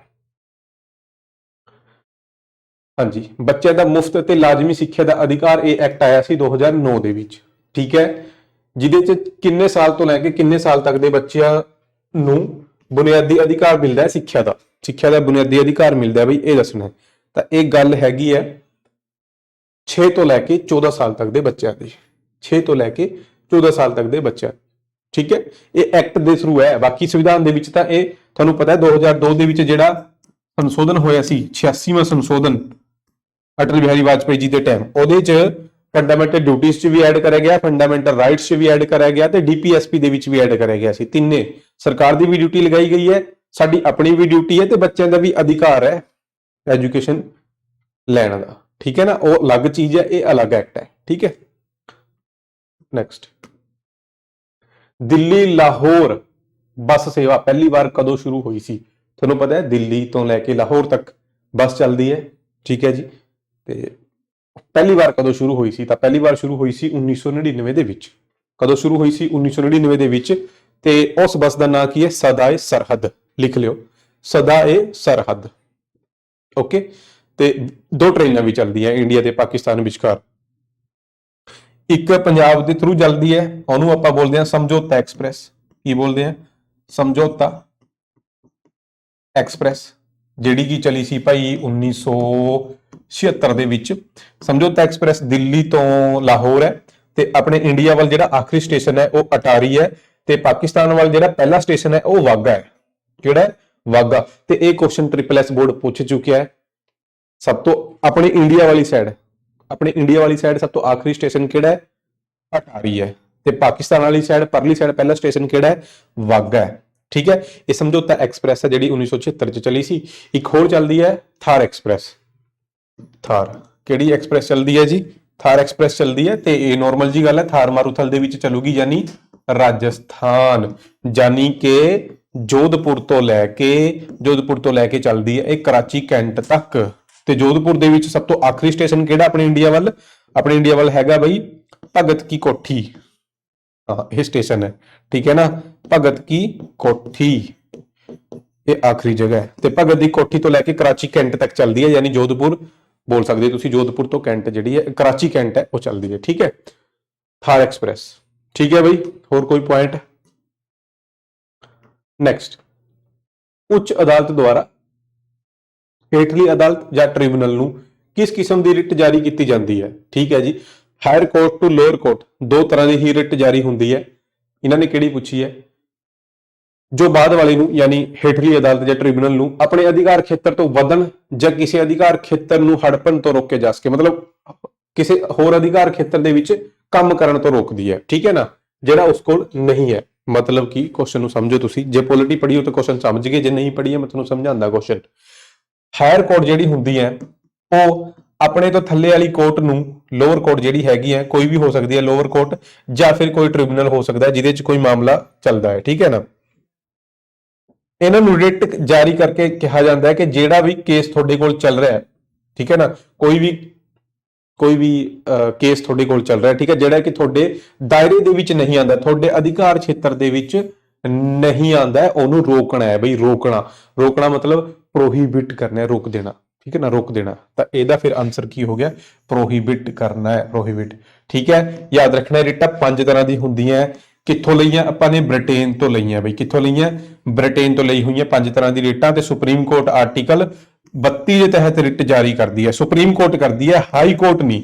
ਹਾਈ ਕੋਰਟ ਵਾਲਾ ਆਰਟੀਕਲ ਕੋਈ ਹੋਰ ਹੈ, ਕੌਣ ਦੱਸੇਗਾ ਮੈਨੂੰ? ਜਿਨ੍ਹਾਂ ਨੇ ਪੋਲਿਟੀ ਪੜ੍ਹੀ ਹੈ ਉਹ ਕਮੈਂਟ ਕਰੋ ਤੇ ਦੱਸੋ ਕਿ ਹਾਈ ਕੋਰਟ ਵਾਲਾ ਆਰਟੀਕਲ ਕਿਹੜਾ ਹੈ ਜਿਹਦੇ ਚ ਹਾਈ ਕੋਰਟ ਰਿਟ ਜਾਰੀ ਕਰਦੀ ਹੈ। ਤੇ ਬਾਈ ਜਿਨ੍ਹਾਂ ਨੇ ਪੋਲਿਟੀ ਨਹੀਂ ਪੜ੍ਹੀ ਹੋਈ, ਪੋਲਿਟੀ ਦਾ ਮੇਰਾ ਐਪ ਦੇ ਉੱਤੇ ਜਾ ਕੇ ਪੋਲਿਟੀ ਦਾ ਬੈਚ ਹੈ, ਮਾਤਰ ਓਨਲੀ 200 ਰੁਪਏ ਦੇ ਨੇੜੇ ਤੇੜੇ ਤੁਹਾਨੂੰ ਪਊਗਾ, ਜਿਹਦੇ ਚ ਸਾਰੀ ਪੀਡੀਐਫਸ ਪੰਜਾਬੀ ਦੇ ਵਿੱਚ, ਸਾਰੀ ਥਿਉਰੀ ਵਾਲੀ ਕਲਾਸਾਂ, ਸਾਰੇ MCQs, previous year question, everything ਤੁਹਾਨੂੰ ਸਾਰਾ ਕੁਝ ਇਹਦੇ ਚ ਹੀ ਮਿਲ ਜੂਗਾ। ਉਸ ਤੋਂ ਬਾਹਰ ਪੋਲਿਟੀ ਪੜ੍ਹਨ ਦੀ ਲੋੜ ਨਹੀਂ, ਨਾ ਉਸ ਤੋਂ ਬਾਹਰ ਕੁਐਸਚਨ ਪੁੱਛਣਾ ਕਿਸੇ ਨੇ। ਨੈਕਸਟ ਆ ਜਾਓ। ਹਾਂਜੀ, वर्ल्ड इन्वायरमेंट डे कदों मनाया जाता है? World environment day, world environment day बिल्कुल न्याणे वाला क्वेश्चन है। 5 जून ਨੂੰ ਮਨਾਇਆ ਜਾਂਦਾ ਹੈ। ਪਹਿਲੀ ਵਾਰ ਕਦੋਂ ਮਨਾਇਆ ਗਿਆ ਸੀ? 1973 ਚ ਮਨਾਇਆ ਗਿਆ ਸੀ। ਤੇ ਹਰ ਸਾਲ ਜਦੋਂ ਮਨਾਇਆ ਜਾਂਦਾ ਹੈ ਇੱਕ ਥੀਮ ਵੀ ਹੁੰਦੀ ਹੈ ਭਾਈ, ਹਨਾ। 2022 ਵਾਲੀ ਕਿਹੜੀ ਥੀਮ ਹੈ? 2022 ਚ ਮਨਾਇਆ ਗਿਆ, ਹੁਣ 2023 ਚ ਮਨਾਇਆ ਜਾਊਗਾ। ਤੇ 2022 ਚ ਜਦੋਂ ਮਨਾਇਆ ਗਿਆ ਉਹ ਥੀਮ ਕਿਹੜੀ ਸੀ? ਓਨਲੀ ਵਨ ਅਰਥ, ਓਨਲੀ ਵਨ ਅਰਥ, ਸਿਰਫ ਇੱਕ ਧਰਤੀ ਹੈ ਆਪਣੇ ਕੋਲ। ਸਹੀ ਗੱਲ ਹੈ ਨਾ, ਠੀਕ ਹੈ। ਨੈਕਸਟ, ਹਾਂਜੀ ਨੈਕਸਟ ਕਿਹੜਾ ਹੈ ਬਈ? ਨੈਕਸਟ ਹੈ ਅਸ਼ਲੀਲ ਸਮੱਗਰੀ ਨੂੰ ਇਲੈਕਟ੍ਰੋਨਿਕ ਰੂਪ ਵਿੱਚ ਪ੍ਰਕਾਸ਼ਿਤ ਕਰਨਾ ਜਾਂ ਪ੍ਰਸਾਰਿਤ ਕਰਨਾ, ਠੀਕ ਹੈ। ਇੱਕ ਹੀ ਗੱਲ ਹੈ, ਉਹ ਕਿਹੜੇ ਸੈਕਸ਼ਨ ਦੇ ਅਧੀਨ ਸਜ਼ਾਯੋਗ ਹੈ? ਤਾਂ ਵੀ ਜਿਹੜਾ ਪੋਰਨੋਗ੍ਰਾਫਿਕ ਕੰਟੈਂਟ ਹੈ, ਪੋਰਨ ਕੰਟੈਂਟ ਹੈ ਜਿਹੜਾ ਕਿ ਇਲੈਕਟ੍ਰੋਨਿਕ ਫਾਰਮ ਦੇ ਵਿੱਚ ਕਿਤੇ ਅਪਲੋਡ ਕਰਿਆ ਜਾਂਦਾ ਜਾਂ ਫੈਲਾਇਆ ਜਾਂਦਾ, ਜੋ ਵੀ ਹੈ, ਉਹ ਕਿਹੜੇ ਸੈਕਸ਼ਨ ਦੇ ਅਧੀਨ ਸਜ਼ਾਯੋਗ ਹੈ? ਤਾਂ information technology act, information technology act 2002 ਦੇ ਸੈਕਸ਼ਨ 67A ਦੇ ਅਧੀਨ ਇਹ ਸਜ਼ਾਯੋਗ ਹੈ, ਯਾਨੀ ਇਲੀਗਲ ਹੈ, ਯਾਨੀ ਇਹ ਕੰਮ ਗਲਤ ਹੈ, ਠੀਕ ਹੈ। ਅਸ਼ਲੀਲ ਸਾਮੱਗਰੀ ਨੂੰ ਨੈਟ ਤੇ ਫੈਲਾਣਾ, ਪ੍ਰਸਾਰਿਤ ਕਰਨਾ, ਇਹ ਇਨਫੋਰਮੇਸ਼ਨ ਟੈਕਨੋਲੋਜੀ ਐਕਟ 2000 ਦੇ ਸੈਕਸ਼ਨ 67A ਦੇ ਅਧੀਨ ਗਲਤ ਹੈ, ਸਜ਼ਾਯੋਗ ਹੈ। ਨੈਕਸਟ ਹੈ ਜੀ, ਇਨਕਮ ਟੈਕਸ ਦੀ ਗਣਨਾ ਦੇ ਉਦੇਸ਼ ਲਈ ਜਦੋਂ ਇਨਕਮ ਟੈਕਸ ਦੀ ਗਣਨਾ ਕਰੀ ਜਾਂਦੀ ਹੈ, ਠੀਕ ਹੈ ਨਾ, ਤਾਂ ਕੁੱਲ ਆਮਦਨ ਦੀ ਗਣਨਾ ਡੈਸ਼ ਦੇ ਆਧਾਰ ਤੇ ਕੀਤੀ ਜਾਂਦੀ ਹੈ। ਕਿਹਦੇ ਆਧਾਰ ਤੇ ਕਰੀ ਜਾਂਦੀ ਹੈ? ਕੁੱਲ ਆਮਦਨ ਦੀ ਗਣਨਾ। ਤਾਂ ਵੀ ਜਿਹੜਾ ਵੀ ਅਸੀਸੀ ਹੁੰਦਾ ਹੈ, ਮਤਲਬ ਜਿਹਦਾ ਵੀ ਟੈਕਸ ਵਗੈਰਾ ਭਰਨਾ, ਮੁਲਾਂਕਣ ਕਰਨਾ ਜਿਹਦਾ, ਉਹਦਾ ਰੈਜ਼ੀਡੈਂਸ਼ੀਅਲ ਸਟੇਟਸ ਦੇਖਿਆ ਜਾਂਦਾ ਹੈ, ਉਹਦਾ ਰੈਜ਼ੀਡੈਂਸ਼ੀਅਲ ਸਟੇਟਸ ਦੇਖਿਆ ਜਾਂਦਾ ਹੈ। ਯਾਦ ਰੱਖ ਲੈਣਾ ਇਹਨੂੰ, ਉਹਦਾ ਰੈਜ਼ੀਡੈਂਸ਼ੀਅਲ ਸਟੇਟਸ ਦੇਖਿਆ ਜਾਂਦਾ ਜਿਹੜਾ ਕਿ ਮੁਲਾਂਕਣ ਕਰਨ ਵਾਲਾ, ਜਿਹਦਾ ਮੁਲਾਂਕਣ ਕਰਿਆ ਜਾਂਦਾ ਹੈ, ਠੀਕ ਹੈ ਨਾ, ਅਸੀਸੀ ਦਾ। ਓਕੇ, ਨੈਕਸਟ ਕੇਂਦਰ ਰਾਜ ਸੰਬੰਧਾਂ ਦਾ ਅਧਿਐਨ ਕਰਨ ਅਤੇ ਸਿਫਾਰਸ਼ਾਂ ਕਰਨ ਲਈ ਹੇਠ ਲਿਖੇ ਕਮਿਸ਼ਨਾਂ ਵਿੱਚੋਂ ਕਿਹੜਾ ਕਮਿਸ਼ਨ ਨਿਯੁਕਤ ਕੀਤਾ ਗਿਆ ਸੀ? ਯਾਨੀ ਸੈਂਟਰ ਅਤੇ ਸਟੇਟ ਦੇ ਰਿਲੇਸ਼ਨ ਵਾਸਤੇ ਇੱਕ ਕਮਿਸ਼ਨ ਬਣਾਇਆ ਗਿਆ ਸੀ। ਉਸ ਕਮਿਸ਼ਨ ਦਾ ਨਾਂ ਕੀ ਸੀ? ਉਸ ਕਮਿਸ਼ਨ ਦਾ ਨਾਂ ਸੀਗਾ ਬਈ ਸਰਕਾਰੀਆ ਕਮਿਸ਼ਨ, ਜਿਹੜਾ ਕਿ 1983 ਦੀ ਗੱਲ ਹੈ। ਤੇ ਸਰਕਾਰੀਆ ਕਮਿਸ਼ਨ ਦੇ ਕਹਿਣ ਤੇ ਹੀ ਇੰਟਰ ਸਟੇਟ ਕਾਉਂਸਿਲ ਬਣਾਈ ਗਈ ਸੀ। ਇੰਟਰ ਸਟੇਟ ਕਾਉਂਸਿਲ, ਯਾਦ ਰੱਖਣਾ ਸਿੱਧਾ ਕੁਐਸਚਨ ਆਂਦਾ ਹੈ। ਇੰਟਰ ਸਟੇਟ ਕਾਉਂਸਿਲ ਕਿਹਦੇ ਕਹਿਣ ਤੇ ਬਣਾਈ ਗਈ ਹੈ? ਸਰਕਾਰੀਆ ਕਮਿਸ਼ਨ ਦੇ ਕਹਿਣ ਤੇ। ਇੰਟਰ ਸਟੇਟ ਕਾਉਂਸਿਲ 83 ਚ ਨਹੀਂ ਬਣੀ, 90 ਚ ਬਣੀ ਸੀ। ਇੰਟਰ ਸਟੇਟ ਕਾਉਂਸਿਲ ਕਦੋਂ ਬਣੀ ਸੀ? 1990। ਅੰਤਰ ਰਾਜ ਪਰਿਸ਼ਦ 1990 ਚ ਬਣੀ ਹੈ। ਕਿਹਦੇ ਕਹਿਣ ਤੇ? ਸਰਕਾਰੀਆ ਕਮਿਸ਼ਨ ਦੇ ਕਹਿਣ ਤੇ। ਕੁੱਲ ਮੈਂਬਰ 3। ਸਰਕਾਰੀਆ ਕਮਿਸ਼ਨ ਦੇ ਵਿੱਚ ਕਿੰਨੇ ਮੈਂਬਰ ਸੀਗੇ? 3। ਚੇਅਰਮੈਨ ਕੌਣ ਸੀਗਾ? ਚੇਅਰਮੈਨ ਸੀਗਾ ਬਈ ਰਣਜੀਤ ਸਿੰਘ ਸਰਕਾਰੀਆ। ਰਣਜੀਤ ਸਿੰਘ ਸਰਕਾਰੀਆ, ਇਸੇ ਕਰਕੇ ਇਸ ਨੂੰ ਸਰਕਾਰੀਆ ਕਹਿੰਦੇ ਆ। 2 ਮੈਂਬਰ ਬਈ ਹੋਰ ਸੀਗੇ। ਇੱਕ ਸੀਗਾ ਟਾਈਮ ਲੋਗ ਮਾੜਾ ਸੀਗਾ, ਇਹ ਤਾਂ ਗਾਣਾ ਆ ਗਿਆ ਹਨਾ, ਕੋਈ ਗੱਲ ਨਹੀਂ। 2 ਮੈਂਬਰ ਬਾਕੀ ਕਿਹੜੇ ਸੀਗੇ ਬਈ? ਇੱਕ ਸੀਗਾ ਬਈ ਡਾਕਟਰ ਸੇਨ, ਇਹ ਯਾਦ ਰੱਖ ਲਿਓ, ਤੇ ਇੱਕ ਸੀਗਾ ਸੀਵਾ ਰਮਨ। ਇਹ 2 ਮੈਂਬਰ ਵਿਜ਼ੀਬਲ ਹੈ ਨਾ? ਹਾਂ, ਸੀਵਾ ਰਮਨ ਤੇ ਡਾਕਟਰ ਸੇਨ, ਇਹ 2 ਮੈਂਬਰ ਸੀਗੇ। ਸਰਕਾਰੀਆ ਕਮਿਸ਼ਨ 1883 ਦੀ ਗੱਲ ਹੈ। ਇਸ ਦੇ ਕਹਿਣ ਤੇ ਹੀ, ਇਸ ਦੀ ਸਿਫਾਰਿਸ਼ ਤੇ ਹੀ ਇੰਟਰ ਸਟੇਟ ਕਾਉਂਸਿਲ ਹੈ ਜਿਹੜੀ ਉਹ ਬਣਾਈ ਸੀਗੀ। ਕਿਹਨੇ ਬਣਾਈ ਸੀ? ਇੰਟਰ ਸਟੇਟ ਕਾਉਂਸਿਲ ਰਾਸ਼ਟਰਪਤੀ, ਪ੍ਰੈਜ਼ੀਡੈਂਟ ਆਫ ਇੰਡੀਆ ਦੇ ਦੁਆਰਾ ਬਣਾਈ ਗਈ ਹੈ 1990 ਦੇ ਵਿੱਚ। ਰਣਜੀਤ ਸਿੰਘ ਸਰਕਾਰੀਆ ਚੇਅਰਮੈਨ ਸੀਗੇ, ਬਾਕੀ 2 ਮੈਂਬਰ ਇਹ ਵੀ ਦੇਖ ਲਓ ਤੁਸੀਂ, ਤਾਂ ਠੀਕ ਹੈ। ਨੈਕਸਟ ਆ ਜਾਓ ਫਿਰ। ਸੈੱਲ ਦਾ ਪਾਵਰ ਹਾਊਸ ਕਿਹਨੂੰ ਕਿਹਾ ਜਾਂਦਾ ਹੈ? ਬਾਇਓਲੋਜੀ ਤੋਂ ਕੁਐਸਚਨ ਹੈ ਤੇ ਬੇਸਿਕ ਜਿਹਾ ਕੁਐਸਚਨ ਹੈ, ਮਤਲਬ ਜਿਹਨੂੰ ਥੋੜੀ ਬਹੁਤੀ ਵੀ ਬਾਇਓ ਪੜ੍ਹੀ ਹੁੰਦੀ ਹੈ। ਆਪਾਂ ਸੈੱਲ ਵਾਲਾ ਟੌਪਿਕ ਸਭ ਤੋਂ ਪਹਿਲਾਂ ਪੜ੍ਹਦੇ ਹਾਂ ਤੇ ਸੈੱਲ ਦੇ ਵਿੱਚ 5-7 ਲਾਈਨਾਂ ਇਹੋ ਜੀ ਹੈਗੀਆਂ ਕਿ ਬੱਚੇ ਨੂੰ ਰੱਟਾ ਮਾਰਿਆ ਹੋਇਆ ਹੈ। ਮਾਈਟੋਕੌਂਡਰੀਆ ਇਹਦਾ ਆਨਸਰ ਹੈ ਬਈ। Power house of the cell ਕਿਹਨੂੰ ਕਿਹਾ ਜਾਂਦਾ ਹੈ? ਮਾਈਟੋਕੌਂਡਰੀਆ ਨੂੰ ਕਿਹਾ ਜਾਂਦਾ ਹੈ। ਮਾਈਟੋਕੌਂਡਰੀਆ ਤੇ ਮਾਈਟੋਕੌਂਡਰੀਆ ਨੂੰ ਕਿਉਂ ਕਿਹਾ ਜਾਂਦਾ ਹੈ? ਕਿਉਂਕਿ ਮਾਈਟੋਕੌਂਡਰੀਆ ਜੋ ਵੀ ਆਪਾਂ ਗਲੂਕੋਜ਼ ਕੰਜ਼ਿਊਮ ਕਰਦੇ ਆ ਬਈ, ਜੋ ਵੀ ਗਲੂਕੋਜ਼ ਹੈ ਹਨਾ, ਗਲੂਕੋਜ਼ ਨੂੰ એનર્ਜੀ ਮੋਲੀਕਿਊਲਸ ਦੇ ਵਿੱਚ ਕਨਵਰਟ ਕਰਦਾ ਜਾਂ ਬ੍ਰੇਕ ਡਾਊਨ ਕਰਦਾ ਹੈ। ਮਾਈਟੋਕੌਂਡਰੀਆ ਦਾ ਕੰਮ ਕੀ ਹੈ? ਸੈੱਲ ਨੂੰ ਜਿਹੜੀ એનર્ਜੀ ਚਾਹੀਦੀ ਹੈ ਹਨਾ ਫੰਕਸ਼ਨਿੰਗ ਵਾਸਤੇ, ਤਾਂ ਇਹ ਗਲੂਕੋਜ਼ ਨੂੰ એનર્ਜੀ ਮੋਲੀਕਿਊਲਸ ਦੇ ਵਿੱਚ ਬ੍ਰੇਕ ਡਾਊਨ ਕਰ ਦਿੰਦਾ ਹੈ, ਤਾਂ એનર્ਜੀ ਮਿਲਦੀ ਹੈ ਸਾਨੂੰ। ਠੀਕ ਹੈ, ਤੇ એનર્ਜੀ ਕਿਹੜੇ ਫਾਰਮ ਦੇ ਵਿੱਚ ਮਿਲਦੀ ਹੈ? ਉਹ એનર્ਜੀ ਸਾਨੂੰ ATP ਦੀ ਫਾਰਮ ਦੇ ਵਿੱਚ ਮਿਲਦੀ ਹੈ। ਕਿਹਦੀ ਫਾਰਮ ਦੇ ਵਿੱਚ ਮਿਲਦੀ ਹੈ? ATP ਦੀ ਫੁੱਲ ਫਾਰਮ ਐਡੀਨੋਸਾਈਨ ਟ੍ਰਾਈਫੋਸਫੇਟ। ਯਾਦ ਰੱਖਣਾ, ਪੁੱਛਿਆ ਜਾਂਦਾ ਹੈ। ਐਡੀਨੋਸਾਈਨ ਟ੍ਰਾਈਫੋਸਫੇਟ, ਐਡੀਨੋਸਾਈਨ ਟ੍ਰਾਈਫੋਸਫੇਟ ਦੇ ਰੂਪ ਦੇ ਵਿੱਚ ਸਾਨੂੰ એનર્ਜੀ ਮਿਲਦੀ ਹੈ, ਯਾਦ ਰੱਖਣਾ ਹੈ। ਤੇ ATP ਨੂੰ ਕਿਹਾ ਜਾਂਦਾ ਹੈ energy currency of the cell. Energy currency of the cell, energy currency of cell, energy currency ATP ਨੂੰ ਕਿਹਾ ਜਾਂਦਾ ਹੈ। ਇਸ ATP ਨੂੰ ਕੌਣ ਪੈਦਾ ਕਰ ਰਿਹਾ? ਮਾਈਟੋਕੌਂਡਰੀਆ ਪੈਦਾ ਕਰ ਰਿਹਾ। ਮਾਈਟੋਕੌਂਡਰੀਆ ਨੂੰ ਆਪਾਂ ਕੀ ਕਹਿੰਦੇ? Power house of the cell. ਤੇ ਸੈੱਲ ਨੂੰ ਕੋਸ਼ਿਕਾ ਕਿਹਾ ਜਾਂਦਾ ਹੈ ਹਿੰਦੀ ਦੇ ਵਿੱਚ, ਤੇ ਇਹਦਾ ਜਿਹੜਾ ਨਾਮ ਹੈਗਾ ਸਾਇੰਟੀਫਿਕ ਨੇਮ ਜੋ ਵੀ ਹੈ ਨਾ, ਡਾਕਟਰਾਂ ਵਾਲਾ ਨਾਮ, ਮੈਡੀਕਲ ਟਰਮ ਜੋ ਵੀ ਤੁਸੀਂ ਬੋਲਣਾ, ਸਾਈਟੋ ਕਹਿੰਦੇ ਇਹਨੂੰ। ਕੀ ਕਹਿੰਦੇ ਆ ਸੈੱਲ ਨੂੰ? ਆਪਾਂ ਸਾਈਟੋ। ਤੇ ਸੈੱਲ ਦੀ ਸਟੱਡੀ ਨੂੰ, ਯਾਨੀ ਸਾਈਟੋ ਦੀ ਸਟੱਡੀ ਨੂੰ ਆਪਾਂ ਸਾਈਟੋਲੋਜੀ ਬੋਲਦੇ ਆ ਬਈ। ਸਾਈਟੋਲੋਜੀ ਸੈੱਲ ਦੀ ਸਟੱਡੀ ਨੂੰ ਕੀ ਕਿਹਾ ਜਾਂਦਾ? ਸਾਈਟੋਲੋਜੀ ਕਿਹਾ ਜਾਂਦਾ ਹੈ। ਸੈੱਲ ਦੀ ਖੋਜ ਕਿਹਨੇ ਕਰੀ ਸੀ? ਰੋਬਰਟ ਹੁੱਕ ਨੇ ਕਰੀ ਸੀਗੀ, ਪਰ ਉਹ ਸੈੱਲ ਮਰਿਆ ਹੋਇਆ ਸੀ। ਉਸ ਤੋਂ ਬਾਅਦ ਲਿਊਵਨ ਹੌਕ ਨੇ ਜਿੰਦਾ ਸੈੱਲ ਖੋਜਿਆ ਸੀਗਾ। ਸਭ ਤੋਂ ਪਹਿਲਾਂ ਰੋਬਰਟ ਹੁੱਕ, ਫਿਰ ਉਸ ਤੋਂ ਬਾਅਦ ਲਿਊਵਨ ਹੌਕ। ਹੁੱਕ। ਠੀਕ ਹੈ, ਚਲੋ ਫਿਰ ਨੈਕਸਟ ਆ ਜਾਓ। ਚਿੱਕੜ ਨੂੰ ਛਿੜਕਦੇ ਹੋਏ ਤੇ ਖੇਤਾਂ ਵਿੱਚ ਦੌੜਦੇ ਹੋਏ ਇੱਕ ਆਦਮੀ ਦੁਆਰਾ ਦੌੜਦੀਆਂ ਗਰਜਦੀਆਂ ਮੱਝਾਂ ਕਰਨਾਟਕ ਦੇ ਹੇਠਾਂ ਦਿੱਤੇ ਤਿਉਹਾਰਾਂ ਵਿੱਚੋਂ ਇੱਕ ਖਾਸ ਨਜ਼ਾਰਾ ਹੈ। ਮਤਲਬ ਕਰਨਾਟਕ ਦੇ ਤਿਉਹਾਰ ਦੇ ਹੋਏ ਆ, ਕਰਨਾਟਕ ਦੇ ਇੱਕ ਤਿਉਹਾਰ ਦਾ ਨਜ਼ਾਰਾ ਦੱਸਿਆ ਹੋਇਆ ਕਿ ਚਿੱਕੜ ਨੂੰ ਛਿੜਕਦੇ, ਮਤਲਬ ਚਿੱਕੜ ਨੂੰ ਪਿੱਛੇ ਵੱਲ ਧੱਕਦੇ ਹੋਏ ਖੇਤਾਂ ਵਿੱਚ ਦੌੜਦੀ ਹੋਈ ਤੇ ਇੱਕ ਆਦਮੀ ਦੁਆਰਾ ਦੌੜਾਈ ਜਾਂਦੀਆਂ ਤੇ ਗਰਜਦੀਆਂ ਮੱਝਾਂ। ਇਹ ਕਿਹੜੇ ਫੈਸਟੀਵਲ ਦਾ ਨਜ਼ਾਰਾ ਹੈ? ਇਹ ਫੈਸਟੀਵਲ ਹੈਗਾ ਬਈ ਕੰਬਾਲਾ। ਬਹੁਤ ਇੰਪੋਰਟੈਂਟ ਹੈ, ਬਹੁਤ ਹੀ ਜ਼ਿਆਦਾ। ਕਿੱਥੇ ਮਨਾਇਆ ਜਾਂਦਾ ਹੈ? ਕੰਬਾਲਾ। ਮੱਝਾਂ ਦੀ ਰੇਸ ਲੱਗਦੀ ਹੈ, ਤੇ ਉਹ ਵੀ ਚਿੱਕੜ ਦੇ ਵਿੱਚ। ਠੀਕ ਹੈ, ਬੰਦਾ ਵੀ ਉਹਦੇ ਨਾਲ ਹੀ ਦੌੜਦਾ। ਤਾਂ ਕੰਬਾਲਾ ਫੈਸਟੀਵਲ ਯਾਦ ਰੱਖਣਾ। ਇਸ ਤੋਂ ਇਲਾਵਾ ਇਹ ਜਿੰਨੇ ਫੈਸਟੀਵਲ ਹੈਗੇ ਸਾਰੇ ਕਰਨਾਟਕ ਦੇ ਹੀ ਹੈ। ਇਹ ਬਹੁਤ ਇੰਪੋਰਟੈਂਟ ਹੈ। ਮਹਾਮਸਤਿਕ ਅਭਿਸ਼ੇਕ ਫੈਸਟੀਵਲ ਇਹ ਜੈਨ ਧਰਮ ਦਾ ਫੈਸਟੀਵਲ ਹੈ ਜਿਹੜਾ ਕਿ 12 ਸਾਲ ਬਾਅਦ ਮਨਾਇਆ ਜਾਂਦਾ ਹੈ। ਠੀਕ ਹੈ, ਇੱਥੇ ਇੱਕ ਮਨਾਇਆ ਕਿੱਥੇ ਜਾਂਦਾ ਹੈ? ਕਰਨਾਟਕ ਦੇ ਵਿੱਚ ਇੱਕ ਜਗ੍ਹਾ ਹੈਗੀ ਹੈ ਬਈ ਸ਼ਰਵਣ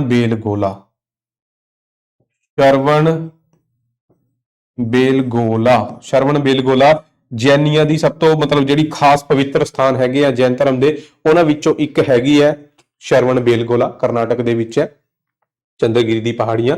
ਤੇ ਤੁਸੀਂ ਜੇ ਹਿਸਟਰੀ ਪੜ੍ਹੀ ਹੋਣੀ ਤਾਂ ਤੁਹਾਨੂੰ ਪਤਾ ਹੋਊਗਾ ਜਿਹੜਾ ਮੌर्य ਵੰਸ਼ ਦਾ ਸੰਸਥਾਪਕ ਸੀਗਾ ਚੰਦਰਗੁਪਤ ਮੌर्य ਇੱਥੇ ਹੀ ਗਿਆ ਸੀ ਤੇ ਇੱਥੇ ਹੀ ਉਹਨੇ ਆਪਣੇ ਪ੍ਰਾਣ ਜਿਹੜੇ ਤਿਆਗੇ ਸੀਗੇ ਸਰਵਣ ਬੇਲਗੋਲਾ ਦੇ ਵਿੱਚ, ਹੈ ਨਾ। ਸਰਵਣ ਬੇਲਗੋਲਾ ਦੇ ਵਿੱਚ ਇੱਕ ਸਟੈਚੂ ਹੈ ਬਈ, ਇੱਕ ਮੂਰਤੀ ਹੈ ਜਿਹੜੀ ਕਿ ਇੱਕ ਹੀ ਪੱਥਰ ਨੂੰ ਘੜ ਕੇ ਬਣਾਈ ਗਈ ਹੈ ਤੇ ਅਜਿਹੀ ਮੂਰਤੀ ਮਤਲਬ ਇੰਡੀਆ ਦੀ ਸਭ ਤੋਂ ਵੱਡੀ ਮੂਰਤੀ ਹੈ। ਇੰਡੀਆ ਦੀ ਸਭ ਤੋਂ ਵੱਡੀ ਮੂਰਤੀ ਹੈ ਜਿਹੜੀ ਇੱਕ ਹੀ ਪੱਥਰ ਨੂੰ ਘੜ ਕੇ ਬਣਾਈ ਗਈ ਹੈ। ਮੋਨੋਲਿਥਿਕ ਸਟੈਚੂ ਇਹਨੂੰ ਆਪਾਂ ਬੋਲਦੇ ਆ। ਤੇ ਉਹ ਸਟੈਚੂ ਹੈ ਕਿਹਦੀ ਹੈ? ਉਹ ਸਟੈਚੂ ਹੈਗੀ ਹੈ ਗੋਮਤੇਸ਼ਵਰਾ ਬਾਹੂਬਲੀ ਦੀ। ਕਿਹਦੀ ਸਟੈਚੂ ਹੈ? ਗੋਮਤੇਸ਼ਵਰਾ ਬਾਹੂਬਲੀ। ਹੁਣ ਇਹ ਕੌਣ ਹੈ ਗੋਮਤੇਸ਼ਵਰਾ ਬਾਹੂਬਲੀ?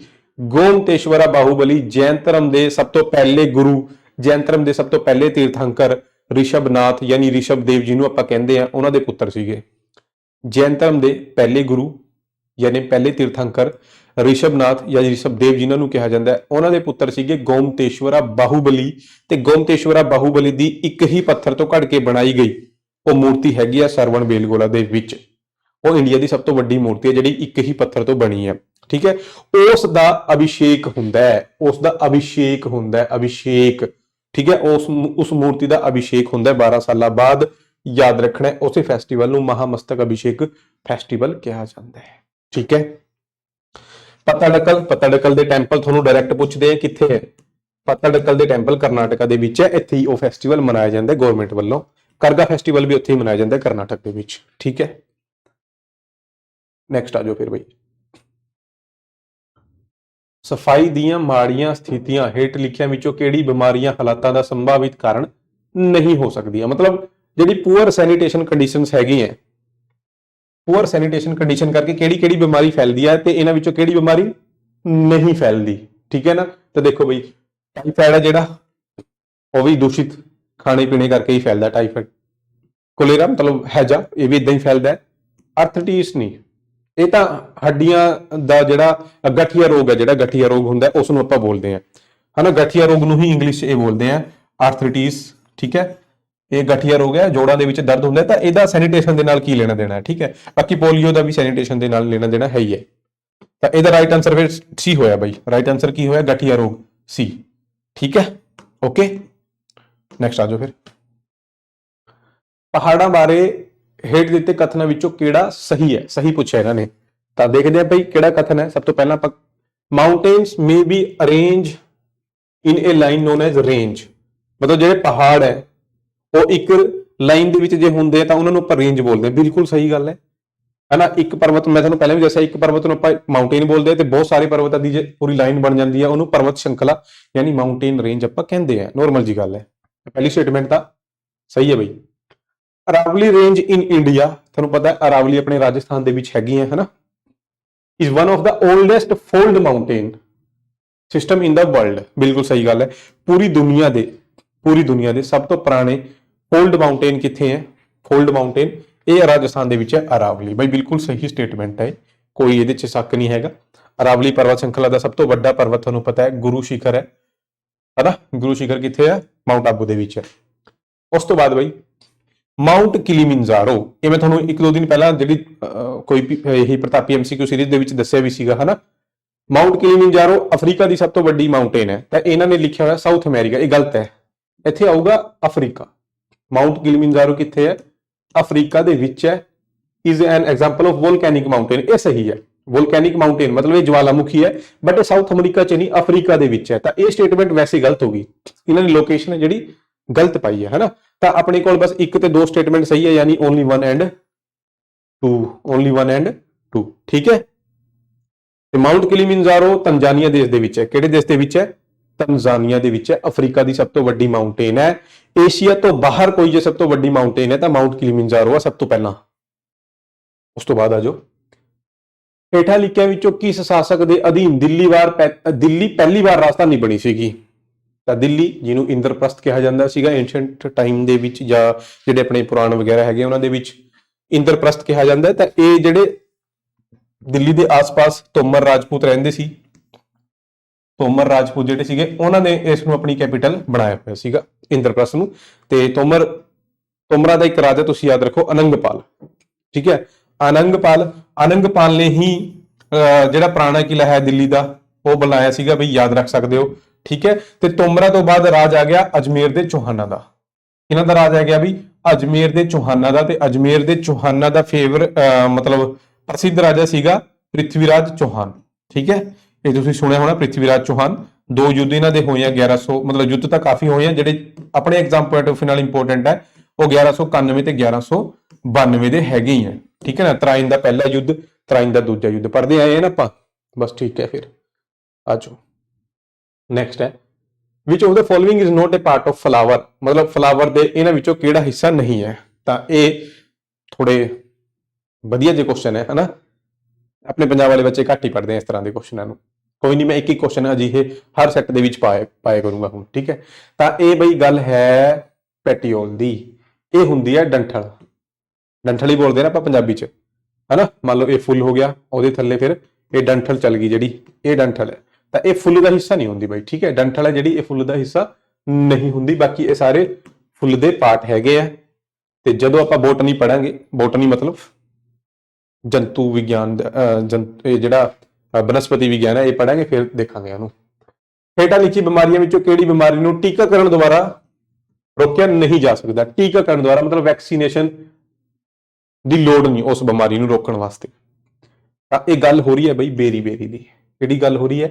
ਬੇਰੀ ਬੇਰੀ ਦੀ ਗੱਲ ਹੈ। ਬੇਰੀ ਬੇਰੀ ਜਿਹੜਾ ਰੋਗ ਹੈ ਉਹ ਵਿਟਾਮਿਨ B1 ਦੀ ਕਮੀ ਨਾਲ ਹੋ ਜਾਂਦਾ ਹੈ। ਵਿਟਾਮਿਨ B1 ਦੀ ਕਮੀ ਨਾਲ ਕਿਹੜਾ ਰੋਗ ਹੁੰਦਾ ਹੈ? ਬੇਰੀ ਬੇਰੀ ਰੋਗ ਹੁੰਦਾ ਹੈ। ਤੇ ਵਿਟਾਮਿਨ B ਦਾ ਨਾਂ ਕੀ ਹੈ? ਵਿਟਾਮਿਨ B ਦਾ ਨਾਂ ਹੈਗਾ ਬਈ ਥਾਇਮਾਈਨ, ਹਨਾ, ਥਾਇਮਾਈਨ ਹੈ।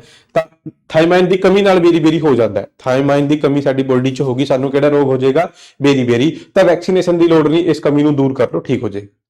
ਠੀਕ ਹੈ ਨਾ, ਤਾਂ ਥਾਇਮਾਈਨ ਦੇ ਟ੍ਰੀਟਮੈਂਟ ਜਾਂ ਥਾਇਮਾਈਨ ਦੀ ਡੋਜ਼ ਨਾਲ ਇਹ ਹੋ ਜਾਂਦਾ ਠੀਕ। ਤਾਂ ਵੈਕਸੀਨੇਸ਼ਨ ਦੀ ਲੋੜ ਹੈਗੀ ਨਹੀਂ। ਬਾਕੀ ਸਾਰਿਆਂ ਵਾਸਤੇ ਵੈਕਸੀਨ ਚੱਲਦੀ ਹੈ। ਰੇਬੀਜ਼ ਤੁਹਾਨੂੰ ਪਤਾ ਹੈ ਵੀ ਕੁੱਤੇ ਦੇ, ਚਮਗਾਦੜ ਵਗੈਰਾ ਦੇ ਹਨਾ ਕੱਟਣ ਨਾਲ ਜਿਹੜਾ ਵਾਇਰਸ ਆ ਸਾਡੇ ਅੰਦਰ ਚਲੇ ਜਾਂਦਾ ਹੈ ਤੇ ਉਹਦੇ ਕਰਕੇ ਰੈਬੀਜ਼ ਹੋ ਜਾਂਦਾ ਹੈ।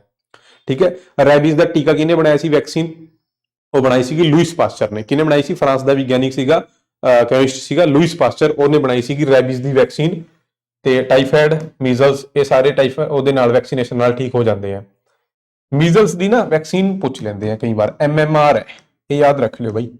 ਵੈਕਸੀਨ ਦੀ ਵੈਕਸੀਨ ਹੈ ਜਿਹੜੀ ਮੀਜ਼ਲਸ ਦੀ, MMR, ਇਹ ਯਾਦ ਰੱਖ ਲਿਓ। ਠੀਕ ਹੈ, ਬਹੁਤ ਹੈ ਇੰਨੇ ਪੁਆਇੰਟ। ਚਲੋ ਫਿਰ, ਨਿਊਟਨ ਦਾ ਕਿਹੜਾ ਨਿਯਮ ਬਲ ਦੀ ਮਾਤਰਾਤਮਕ ਪਰਿਭਾਸ਼ਾ ਮਤਲਬ ਡੈਫੀਨੇਸ਼ਨ ਪ੍ਰਦਾਨ ਕਰਦਾ ਹੈ?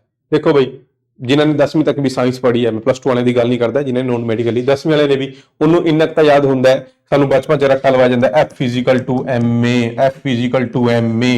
F ਦਾ ਮਤਲਬ ਕੀ ਹੈ ਇੱਥੇ? F ਦਾ ਮਤਲਬ ਫੋਰਸ ਹੈ, ਫੋਰਸ ਮਤਲਬ ਬਲ। ਠੀਕ ਹੈ ਨਾ, ਫੋਰਸ ਮਤਲਬ ਬਲ।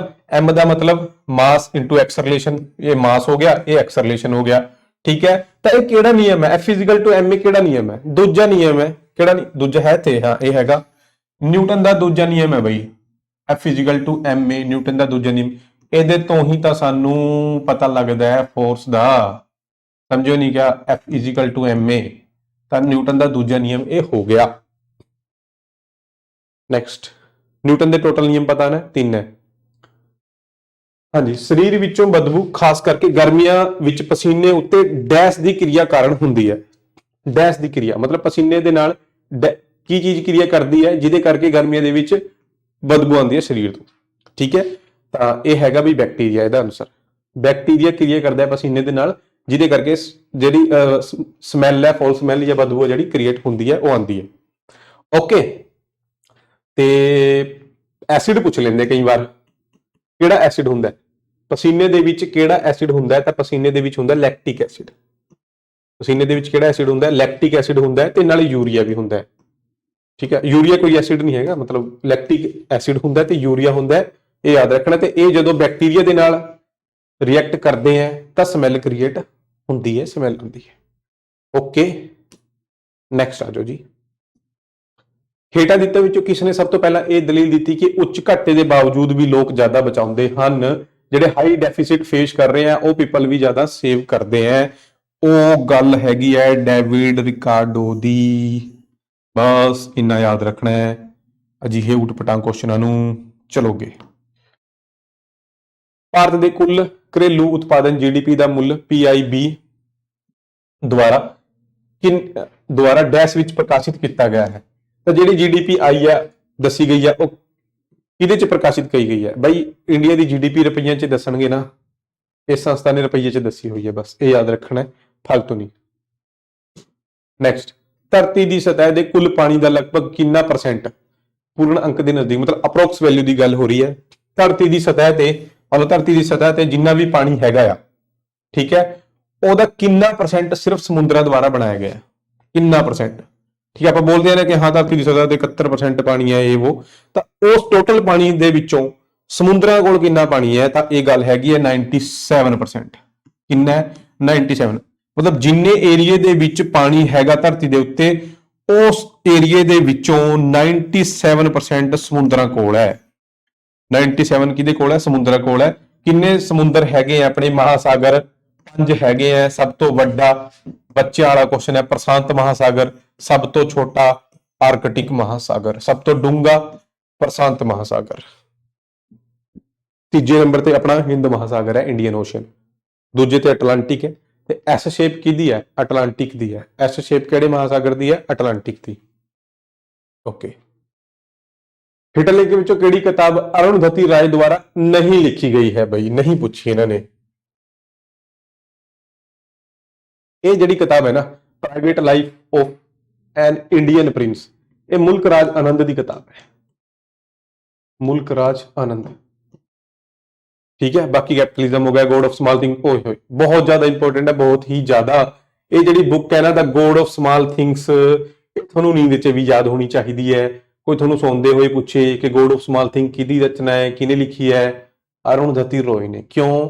ਕਿਉਂਕਿ ਇਸ ਬੁੱਕ ਕਰਕੇ ਹੀ ਜਿਹੜਾ ਬੁੱਕਰ ਪ੍ਰਾਈਜ਼ ਹੁੰਦਾ ਹੈ ਨਾ, ਇੱਕ ਸਾਹਿਤਕਾਰ ਵਾਸਤੇ ਸਭ ਤੋਂ ਵੱਡਾ ਪ੍ਰਾਈਜ਼ ਹੈ ਬੁੱਕਰ ਪ੍ਰਾਈਜ਼, ਜਿਹੜਾ ਕਿ ਬ੍ਰਿਟੇਨ UK ਦੇ ਵਿੱਚ ਮਿਲਦਾ ਹੈ। ਇੰਗਲਿਸ਼ ਦੇ ਵਿੱਚ ਕਿਤਾਬ ਲਿਖੀ ਹੋਣੀ ਚਾਹੀਦੀ ਹੈ ਤੇ ਉੱਥੇ ਹੀ ਪਬਲਿਸ਼ ਹੋਣੀ ਚਾਹੀਦੀ ਹੈ, ਉਸ ਵਾਸਤੇ ਮਿਲਦਾ ਹੈ ਬੁੱਕਰ ਪ੍ਰਾਈਜ਼। ਕੀ ਮਿਲਦਾ ਹੈ? ਬੁੱਕਰ ਪ੍ਰਾਈਜ਼।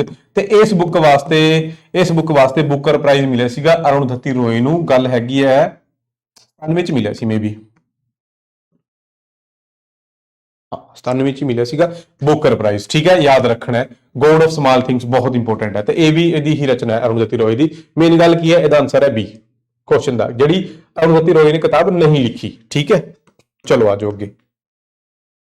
ਹੇਠਾਂ ਦਿੱਤੇ ਵਿੱਚੋਂ ਜ਼ਮੀਨੀ ਗ੍ਰਹਿ ਦੀ ਪਛਾਣ ਕਰੋ। ਜ਼ਮੀਨੀ ਗ੍ਰਹਿ, ਠੀਕ ਹੈ ਜੀ। ਜ਼ਮੀਨੀ ਗ੍ਰਹਿ ਇਹਦੇ ਚੋਂ ਹੈਗਾ ਆ ਮਰਕਰੀ। ਜ਼ਮੀਨੀ ਗ੍ਰਹਿ ਕਿਹੜਾ ਹੈ? ਮਰਕਰੀ। ਇਹ ਕੀ ਹੁੰਦੇ ਆ ਜ਼ਮੀਨੀ ਗ੍ਰਹਿ? ਦੇਖੋ ਆਪਣੇ ਕੋਲ ਗ੍ਰਹਿ ਕਿੰਨੇ ਹੈ?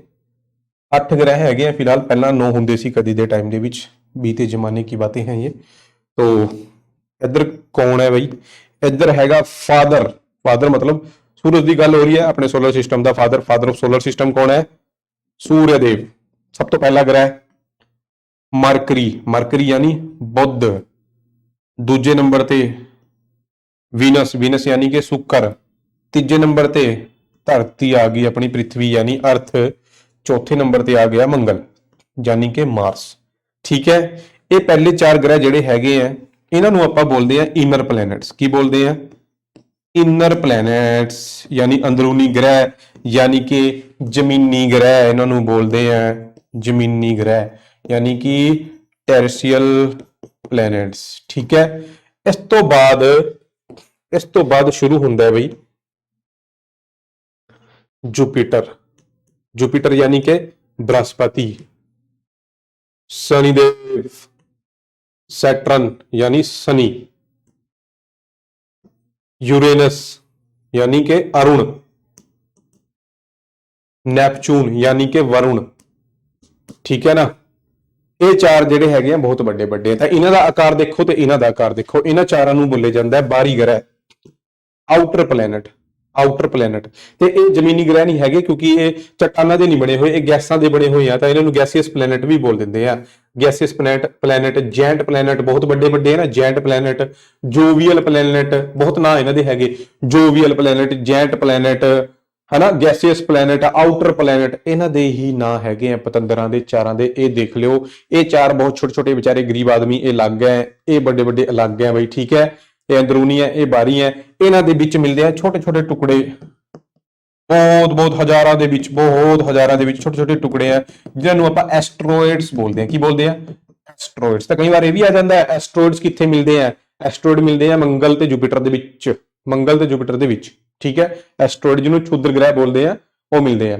ਸਭ ਤੋਂ ਵੱਡਾ ਗ੍ਰਹਿ ਅਕੋਰਡਿੰਗ ਟੂ ਸਾਈਜ਼ ਦੀ ਮੈਂ ਗੱਲ ਕਰ ਰਿਹਾ, ਅਕੋਰਡਿੰਗ ਟੂ ਸਾਈਜ਼ ਜੁਪੀਟਰ ਪਹਿਲੇ ਨੰਬਰ ਤੇ ਹੈ, ਦੂਜੇ ਤੇ ਸ਼ਨੀ, ਤੀਜੇ ਤੇ ਅਰੁਣ, ਚੌਥੇ ਤੇ ਵਰੁਣ, ਪੰਜਵੇਂ ਤੇ ਆਪਣੀ ਧਰਤੀ ਆ ਗਈ ਬਈ, ਪੰਜਵੇਂ ਤੇ ਧਰਤੀ, ਛੇਵੇਂ ਤੇ ਮੰਗਲ, ਸੱਤਵੇਂ ਤੇ शुक्र ਤੇ 8वें ਤੇ ਮਰਕਰੀ, ਯਾਨੀ ਸਭ ਤੋਂ ਛੋਟਾ ਬੁੱਧ ਗ੍ਰਹਿ ਹੋ ਗਿਆ, ਸਭ ਤੋਂ ਛੋਟਾ ਬੁੱਧ ਗ੍ਰਹਿ ਹੋ ਗਿਆ। ਓਕੇ, ਹੁਣ ਤੁਹਾਨੂੰ ਪੁੱਛਣ ਜ਼ਮੀਨੀ ਗ੍ਰਹਿ ਦੀ ਪਛਾਣ ਕਰੋ। ਮਰਕਰੀ ਦੀ ਥਾਂ ਤੇ ਜੇ ਵੀਨਸ ਵੀ ਲਿਖਿਆ ਹੁੰਦਾ ਹੈ ਤਾਂ ਵੀ ਆਨਸਰ ਸਹੀ ਵੀਨਸ ਹੋਣਾ ਸੀ, ਠੀਕ ਹੈ। ਵੀਨਸ ਦੀ ਥਾਂ ਤੇ ਅਰਥ ਵੀ ਹੋ ਸਕਦਾ ਸੀ, ਮਾਰਸ ਵੀ ਹੋ ਸਕਦਾ ਸੀਗਾ। ਡਨ। ਫਿਰ ਕਦੇ ਜਿਓਗ੍ਰਾਫੀ ਪੜਾਂਗੇ, ਫਿਰ ਦੱਸਾਂਗੇ। ਚਲੋ ਨੈਕਸਟ ਆ ਜਾਓ। ਹੇਠਾਂ ਦਿੱਤਾਂ ਵਿੱਚੋਂ ਕਿਸ ਨੇ 1993 ਵਿੱਚ ਓਡੀਸੀ ਡਾਂਸ ਸਕੂਲ SRJAN ਦੀ ਸਥਾਪਨਾ ਕੀਤੀ? ਇਹ ਬਈ ओडिशा ਦੇ मतलब बहुत ही ज्यादा फेमस ਪਰਸਨੈਲਿਟੀ, ओडिसी डांस ਦੇ ਬਹੁਤ ਜ਼ਿਆਦਾ ਫੇਮਸ ਪਰਸਨੈਲਿਟੀ ਕੇਲੂ ਚਰਨ ਮੋਹਪਾਤਰਾ ਹੈਗੇ ਆ। ਕੇਲੂ ਚਰਨ ਮੋਹਪਾਤਰਾ ਯਾਦ ਰੱਖਣਾ ਹੈ। ਇਹ ਉਦਾਂ ਵੀ ਪੁੱਛ ਲੈਂਦੇ ਕਿ ਕੇਲੂ ਚਰਨ ਮੋਹਪਾਤਰਾ ਦਾ ਸੰਬੰਧ ਕਿਹੜੇ ਡਾਂਸ ਨਾਲ ਹੈ? ओडिसी डांस ਨਾਲ ਹੈ ਬਈ। ਕਿਹੜੇ ਡਾਂਸ ਨਾਲ ਹੈ? ओडिसी डांस ਨਾਲ ਹੈ। ਤੇ ਇਹਨਾਂ ਨੇ ਆਪਣਾ ओडिसी डांस ਸਕੂਲ ਵੀ ਖੋਲਿਆ ਹੋਇਆ ਸੀ, SRJAN ਭੁਵਨੇਸ਼ਵਰ ਦੇ ਵਿੱਚ ਹੈ, ਜਿਹੜਾ ਕਿ ओडिशा ਦੀ ਕੈਪੀਟਲ ਹੈ। ਚਲੋ ਫਿਰ, ਗੰਗਾ ਦਾ ਮੈਦਾਨ ਕਿਹੜੀ ਦੋ ਨਦੀਆਂ ਵਿਚਕਾਰ ਫੈਲਿਆ ਹੋਇਆ ਹੈ? ਗੰਗਾ ਦਾ ਮੈਦਾਨ ਬਈ ਉੱਤਰ ਭਾਰਤ ਦੇ ਮੈਦਾਨ, ਜਿਵੇਂ ਕਿ ਪੰਜਾਬ ਦਾ ਮੈਦਾਨ ਆ ਗਿਆ, ਗੰਗਾ ਦਾ ਮੈਦਾਨ ਆ ਗਿਆ, ਫਿਰ ਬ੍ਰਹਮਪੁੱਤਰ ਦੇ ਮੈਦਾਨ ਆਉਂਦੇ ਆ। ਤਾਂ ਗੰਗਾ ਦਾ ਮੈਦਾਨ ਜਿਹੜਾ ਹੈਗਾ ਕਿਹੜੀ ਦੋ ਨਦੀਆਂ ਦੇ ਵਿੱਚ ਹੈ? ਕਿਹੜੀ ਨਦੀ ਤੋਂ ਸ਼ੁਰੂ ਹੁੰਦਾ ਤੇ ਅੱਗੇ ਕਿਹੜੀ ਨਦੀ ਤੱਕ ਜਿਹੜਾ ਇਲਾਕਾ ਮਿਲਦਾ ਹੈ, ਉਹ ਗੰਗਾ ਦਾ ਮੈਦਾਨ ਹੈ। ਆਪਣਾ ਪੰਜਾਬ ਜਿੱਥੇ ਖਤਮ ਹੁੰਦਾ ਹੈ ਨਾ, ਹਰਿਆਣਾ ਸ਼ੁਰੂ ਹੁੰਦਾ ਹੈ, ਘੱਗਰ ਨਦੀ ਹੈਗੀ ਹੈ, ਠੀਕ ਹੈ, ਆਪਣੇ ਤਾਂ ਬਿਲਕੁਲ ਨੇੜੇ ਹੈ। ਤਾਂ ਘੱਗਰ ਨਦੀ ਤੋਂ ਸ਼ੁਰੂ ਹੋ ਜਾਂਦਾ ਹੈ ਗੰਗਾ ਦਾ ਮੈਦਾਨ, ਕਿਉਂਕਿ ਘੱਗਰ ਨਦੀ ਤੋਂ ਬਾਅਦ ਵਾਲੀ ਜਿੰਨੀ ਵੀ ਨਦੀਆਂ ਹੈਗੀਆਂ, ਯਮੁਨਾ, ਉਹ ਵੀ ਗੰਗਾ ਦੇ ਵਿੱਚ ਹੀ ਗਿਰਦੀ ਹੈ ਜਾ ਕੇ, ਠੀਕ ਹੈ ਨਾ। ਤਾਂ ਇਹ ਮਤਲਬ ਘੱਗਰ ਤੋਂ ਇੱਧਰ, ਘੱਗਰ ਤੋਂ ਇਸ ਸਾਈਡ, ਮਤਲਬ ਹਰਿਆਣੇ ਵਾਲੀ ਸਾਈਡ ਗੰਗਾ ਦੇ ਮੈਦਾਨ ਸ਼ੁਰੂ ਹੋ ਗਏ ਤੇ ਅੱਗੇ ਜਾ ਕੇ ਤਿਸਤਾ ਤੱਕ। ਤਿਸਤਾ ਕਿੱਥੇ ਹੈ? ਤਿਸਤਾ ਸਿੱਕਿਮ ਤੋਂ ਨਿਕਲਦੀ ਹੈ ਤੇ ਬੰਗਲਾਦੇਸ਼ ਦੇ ਵਿੱਚ ਜਾਂਦੀ ਹੈ, ਬੰਗਾਲ ਨੂੰ ਕ੍ਰੋਸ ਕਰਕੇ, ਠੀਕ ਹੈ। ਯਾਨੀ ਕਿ ਉਹ ਸਾਰਾ ਦਾ ਸਾਰਾ ਕੀ ਹੈ? ਗੰਗਾ ਦਾ ਮੈਦਾਨ ਹੈ। ਘੱਗਰ ਤੋਂ ਸ਼ੁਰੂ ਹੋ ਗਿਆ ਤਿਸਤਾ ਤੱਕ, ਸਮਝੇ ਗੱਲ ਨੂੰ? ਘੱਗਰ ਤੋਂ ਤਿਸਤਾ ਤੱਕ ਸਭ ਤੋਂ ਵੱਡਾ ਮੈਦਾਨ ਹੈ। ਹਾਂਜੀ, ਕਿਹੜੀ ਰਾਜ ਸਰਕਾਰ 2032 ਤੱਕ ਜਿੰਨੇ ਵੀ 올림픽 ਹੋਣੇ ਆ 2032 ਤੱਕ, ਆਪਣੀ ਜਿਹੜੀ ਕੁਸ਼ਤੀ ਦੀ ਟੀਮ ਹੈ, ਕੁਸ਼ਤੀ ਦੀ ਰੈਸਲਿੰਗ, ਮਤਲਬ ਟੀਮ ਨਹੀਂ ਹੁੰਦੀ, ਮਤਲਬ ਰੈਸਲਿੰਗ ਜੋ ਵੀ ਹੈ ਆਪਣੀ ਗੇਮ ਹੈ, ਰੈਸਲਿੰਗ ਨੂੰ ਜਿੰਨੀ ਵੀ ਫਾਈਨੈਂਸ਼ੀਅਲ ਸਪੋਰਟ ਚਾਹੀਦੀ ਹੈ ਉਹ ਪ੍ਰੋਵਾਈਡ ਕਰੇਗੀ। ਇੱਕ ਤਰ੍ਹਾਂ ਨਾਲ ਉਹਨਾਂ ਨੇ ਰੈਸਲਿੰਗ ਨੂੰ ਗੋਦ ਲੈ ਲਿਆ 32 ਤੱਕ, 2032 ਤੱਕ। ਸਾਰਾ ਖਰਚਾ ਕੁਸ਼ਤੀ ਦਾ ਕੌਣ ਚੱਕੇਗਾ? ਯੋਗੀ ਆਦਿੱਤਿਆਨਾਥ। ਉੱਤਰ ਪ੍ਰਦੇਸ਼ ਦੀ ਗੱਲ ਹੈ। ਉੱਤਰ ਪ੍ਰਦੇਸ਼ ਦੇ ਸੀਐਮ ਕੌਣ ਨੇ? ਯੋਗੀ ਆਦਿੱਤਿਆਨਾਥ, ਠੀਕ ਹੈ ਜੀ। ਉਹਨਾਂ ਨੇ ਇਹ ਅਨਾਉਂਸਮੈਂਟ ਕਰੀ ਹੈ। ਤੇ ਹਾਕੀ ਆਲਰੇਡੀ ਕਿਹਦੇ ਕੋਲ ਹੈ? ਹਾਕੀ ਆਲਰੇਡੀ ਬਈ ओडिशा ਕੋਲ ਹੈ। ਹਾਕੀ ਦਾ ਸਾਰਾ ਖਰਚਾ ਕੌਣ ਚੱਕ ਰਿਹਾ ਹੈ? ओडिशा ਗਵਰਨਮੈਂਟ ਚੱਕ ਰਹੀ ਹੈ। ओडिशा, ਬਾਕੀ ਗਵਰਨਮੈਂਟਾਂ ਸੁੱਤੀ ਪਈਆਂ, ਇਹ ओडिशा ਵਾਲੇ ਹਾਕੀ ਚੱਕ ਰਹੇ ਹੈ, यूपी ਵਾਲੇ ਕੁਸ਼ਤੀ ਦਾ ਸਾਰਾ ਖਰਚਾ ਚੱਕ ਰਹੇ ਹੈ ਬਈ, ਠੀਕ ਹੈ। ਨੈਕਸਟ ਆ ਜਾਓ। Waiting for a visa, Bhim Rao Ambedkar. ਬਸ ਗੱਲ ਹੀ ਖਤਮ ਹੋ ਗਈ। ਵੇਟਿੰਗ ਫॉर ए ਵੀਜ਼ਾ ਇਹ ਕਿਹਨੇ ਲਿਖੀ ਹੋਈ ਕਿਤਾਬ ਹੈ? ਇਹ ਲਿਖੀ ਹੋਈ ਹੈ father of Indian constitution doctor Bhimrao Ram ji Ambedkar, ठीक है। चलो फिर, अच्छा इन्हां दी एक किताब देख लो। बाकी जिवें भगत सिंह दी भी मैं नास्तिक क्यों हूं, ये इन्हां दी किताब है ना। बिपिन चंद्रपाल दी किताब फिलहाल मेरे को याद नहीं आ रही। लाला लाजपत राय अनहैप्पी इंडिया, ये इन्हां दी किताब है ना। बस उस तो बाद बई हलीम खान हेठ लिखिया विचों किस क्लासिकल डांस नाल संबंधित है? हलीम खान है ना, हलीम खान संबंधित ने बई कुचिपुड़ी नाल संबंधित ने, ठीक है। ते कुचिपुड़ी कित्थे है? कुचिपुड़ी हुंदा है आंध्र प्रदेश दे विच, आंध्र प्रदेश, ठीक है। कुचिपुड़ी कित्थे हुंदा है? आंध्र प्रदेश दे विच हुंदा है।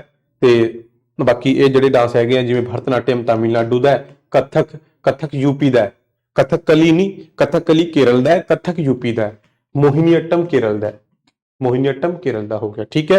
ਤਾਂ ਇਹ ਅੱਜ ਦੇ 30 ਕੁਐਸਚਨ ਹੋ ਗਏ ਬਾਈ। ਤੇ ਪੀਡੀਐਫ ਤੁਹਾਨੂੰ 31 ਸੈੱਟ ਮੈਂ ਕਰਾਣੇ ਆ ਪਹਿਲਾਂ, 31 ਦੇ ਬਾਅਦ ਅੱਗੇ ਦੇਖਾਂਗੇ ਕਿ ਕੰਟੀਨਿਊ ਕਰਨਾ ਜਾਂ ਨਹੀਂ। ਤੇ 31 ਦੀ ਪੀਡੀਐਫ ਤੁਹਾਨੂੰ ਆਲਰੇਡੀ ਐਪ ਦੇ ਉੱਤੇ ਮਿਲ ਜੂਗੀ, ਫ੍ਰੀ ਸਟੱਡੀ ਮਟੀਰੀਅਲ ਦੇ ਵਿੱਚ ਜਾਓ ਤੇ ਉਹਨੂੰ ਡਾਊਨਲੋਡ ਕਰ ਲਓ, ਠੀਕ ਹੈ। ਤੇ ਬਾਕੀ ਐਪ ਦੇ ਉੱਤੇ ਇਹ ਆਲਰੇਡੀ ਕੋਰਸ ਚੱਲਦੇ ਆ ਬਈ।